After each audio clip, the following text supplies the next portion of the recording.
ইনকিলাব মঞ্চের আহ্বায়ক শরীফ ওসমান হাদিকে রিকশায় চলন্ত অবস্থায় গুলি করে পালিয়ে যাওয়া দুজন ময়মনসিংহ সীমান্ত দিয়ে ভারতে পালিয়ে গেছে।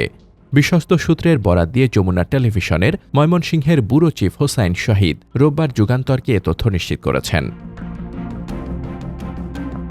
তিনি বলেন, ওই দুই শুটার ফয়সাল ও আলমগীর শুক্রবারই ময়মনসিংহের হালুয়াঘাট উপজেলার ভুটিয়াপাড়া সীমান্ত দিয়ে মোটরসাইকেল যোগে পালিয়ে গেছে।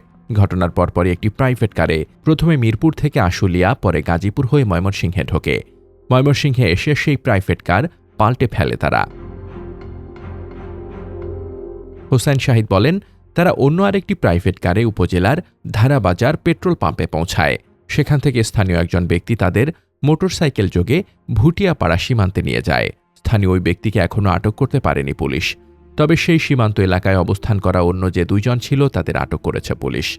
তাদের কাছ থেকে তথ্য সংগ্রহ করার চেষ্টা করা হচ্ছে। তিনি আরও বলেন, তাদের সীমান্ত পার করে ভারতে পাঠিয়ে দেওয়া হয়, পরে আরেকজন রিসিভ করে নিয়ে যায়।